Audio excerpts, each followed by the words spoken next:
ఖమ్మం భూదాన్ భూముల ఘటనపై మంత్రులు మీడియాతో మాట్లాడుతున్నారు. ఇప్పుడు ఆ లైవ్ చూద్దాం. సుమారు 3500 మెగావాట్లతో ఈ ప్రాజెక్టు 12 months సఫిషియెంట్ వాటర్ ఇవ్వచ్చు అని ఆనాడు అక్కడ ప్రాజెక్ట్ ని స్టార్ట్ చేసి సుమారు ఉమ్మడి ఆంధ్రప్రదేశ్లోనే 5600 కోట్లు పైగా ఖర్చు పెట్టడం జరిగింది. ఉమ్మడి ఆంధ్రప్రదేశ్లో జలయజ్ఞంలో భాగంగా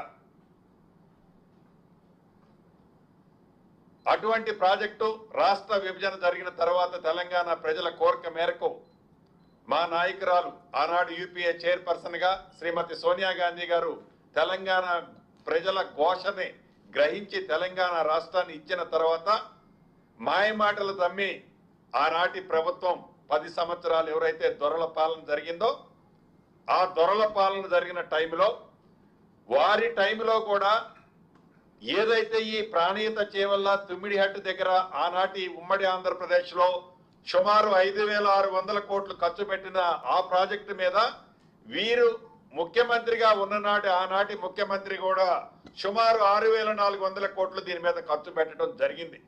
అంటే 38,000 కోట్లు ఖర్చుతో ఆ ప్రాజెక్టు సుమారు 16,40,000 ఆయకట్టుతో వస్తదని ప్రాజెక్ట్ రిపోర్ట్ తయారు చేసి 38,000 కోట్లతో స్టార్ట్ చేస్తే దాంట్లో 11,650 కోట్లు ఉమ్మడి ఆంధ్రప్రదేశ్లో కానీ రాష్ట్ర విభజన తర్వాత కానీ ఖర్చు పెట్టడం జరిగింది. అటువంటి ప్రాజెక్టుని కాదని కేవలం వారి స్వార్థం కోసం, వారి స్వలాభం కోసం, వారి గొప్పతనం కోసం, వారి రాచరికాన్ని చూపించడం కోసం, వారి అకౌంట్లను నింపుకోవటం కోసం కాళేశ్వరం అనే ఒక మహా అద్భుతం 7 ఇంతలు కాదు ప్రపంచంలో ఉంది, ఇది 8వ ఇంత అని మాటలతో తెలంగాణ ప్రజలను నమ్మపలికి ఈ ప్రాజెక్టుతో ప్రతి సంవత్సరము 8,500 మెగావాట్లు విద్యుత్ ఖర్చు అవుతుందని తెలిసి కూడా సుమారు 1,48,000 కోట్లతో విడతల వారీగా ఆర్ఈలు రివైజ్డ్ ఎస్టిమేట్లు చేసుకుంటూ వస్తూ సుమారు 1,08,000 కోట్ల రూపాయలు ఆనాటి ప్రభుత్వాలు ఈ ప్రాజెక్టు మీద ఖర్చు పెడితే వారు అధికారంలో ఉన్నప్పుడే ఏదైతే 8వ అద్భుతంగా కట్టిన ఈ కాళేశ్వరానికి సంబంధించిన 3 బ్యారేజీలు కానివ్వండి, మిగిలిన వర్కులు కానివ్వండి, పంప్ హౌస్లు కానివ్వండి, వారు అధికారంలో ఉన్ననాడే ఆ 4 సంవత్సరాల్లో వీరు లిఫ్ట్ చేసిన నీరు ఎంతయా అంటే 162 టీఎంసీలు. 162 టీఎంసీలు 4 సంవత్సరాల్లో లిఫ్ట్ చేస్తే ఈ 162 టీఎంసీల్లో 50 టీఎంసీలు తిరిగి మళ్ళీ సముద్రానికి వారి చేతుల మీదనే గేట్లు ఎత్తి వదిలిపెట్టారు.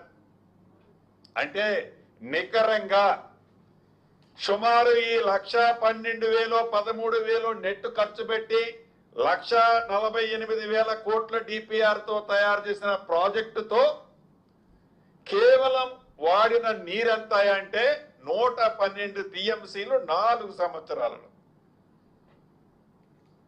అది ఒక భాగం అయితే మేము మహా అద్భుతంగా 7వ వింతగా కట్టినమన్న ప్రాజెక్టు